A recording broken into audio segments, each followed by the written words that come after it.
तो hello friends, welcome back to my YouTube channel free time with Neetu.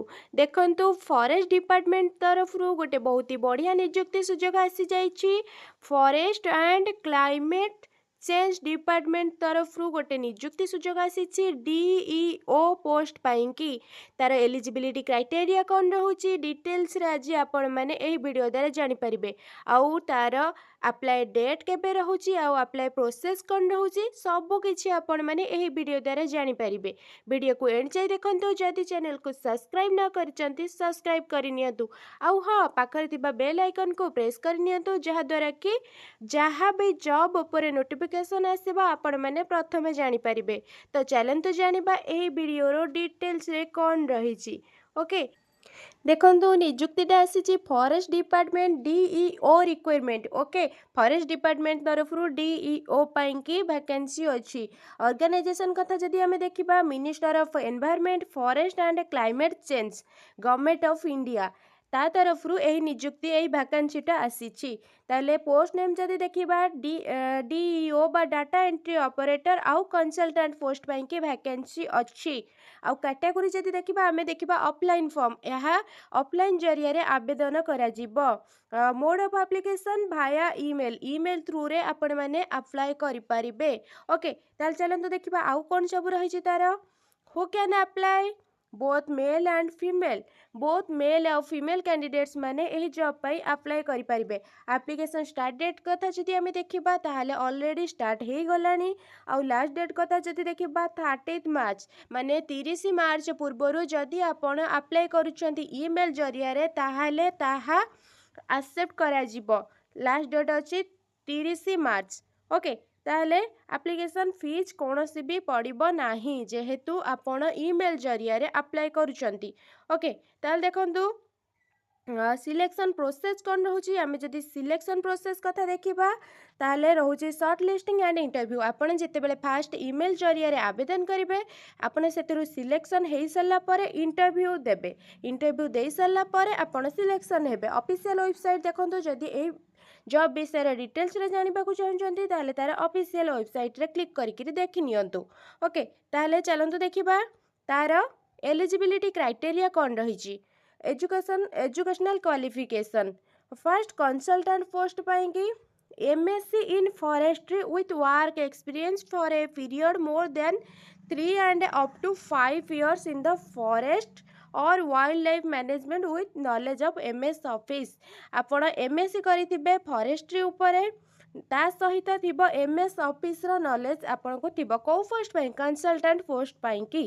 Okay DEO post पाई की जदि हमें देखिबा तार एजुकेशनल क्वालिफिकेशन रहउचे ग्रेजुएट आउ डिप्लोमा नचेत बीसीए भी जदि करिथिबे आपण एहा पई एलिजिबल हेई परिबे। आउ हां ता सहित कंप्यूटर नॉलेज थिबो टाइपिंग टेस्ट भलो थिबो। ठीक अछि ताले एज लिमिट कथा जदि देखिबा एज लिमिट रहउची कंसल्टेंट पोस्ट पाई के 21 रु 40 वर्ष आउ डाटा एंट्री ऑपरेटर पाई की रहउची 21 रु 28 वर्ष भीतर जदि आपण हेइतिबे तेबे एई पोस्ट पाई आवेदन करि परिबे। को तारिख सुधा 1/1/2025 तारिख सुधा जदि आपण को 21 रु 40 वर्ष भीतर हेइतिबो अबा 21 रु 28 वर्ष भीतर हेइतिबो ताहले आपण एलिजिबल रहिबे अप्लाई करिबा पई की। ताहले चलंतु देखिबा तार सैलरी कोन रहउची। सैलरी कथा जदि आमे देखिबा देखंतु कंसल्टेंट पोस्ट पाई की सैलरी रहउची 40,000 पर मंथ आउ डीईओ पोस्ट पाई की रहउची 25,000 पर मंथ। जदि हमें देखिबा वैकेंसी डिटेल्स तेबे डाटा एंट्री ऑपरेटर बा डीईओ पाई की गोटे वैकेंसी अछि आउ कंसल्टेंट पोस्ट पाई के गोटे ही वैकेंसी अछि। आपण जदि एलिजिबल होचंती तेबे तुरंत 30 तारिख पूर्वरु ईमेल करि दियंतु आउ आपण मध्य एई गोटे सीट पाइबा पाई के योग्य विवेचित होई पारंती। तो चलंतु देखिबा हाउ टू अप्लाई अप्लाई केउ टाइप रे करिवे।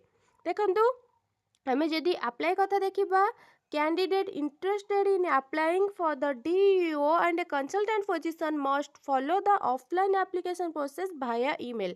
ईमेल जरिया रे आपण अप्लाई करें कौन कौन डॉक्यूमेंट दरकार देखो आपणकर सीवी दरकार आउ हाँ cover letter starting your interested in the post कौ पोस्ट कि इंटरेस्टेड अच्छा ता सहित अटैच करेंगे आपणकर एजुकेशन सर्टिफिकेट आईडी प्रूफ आउ एक्सपीरियंस सर्टिफिकेट जहाँ जहाँ भी अच्छी ठीक अच्छे तापर कौ ईमेल आईडी यही देखूँ ये ईमेल आईडी द्वारा आपण उपरोक्त डॉक्यूमेंट सबको सेंड करेंगे केते तारीख पूर्वर 30 तारीख पूर्वर 30 मार्च पूर्वर ठीक अच्छे देखो आम जदि सिलेक्शन प्रोसेस कथा कहवा कि कौन सी भी रिटन एग्जाम दवापाई पड़ोनी केवल आपड़ जदि ईमेल पठे सारा पर चयन होती आपन को इंटरव्यू देवाई पड़ो ओके ताल देखो आउ गुड इम्पोर्टाट पॉइंट्स कौन सब रही देखो important points to remember the position are purely on a contractual basis government रो contractual basis रे आपण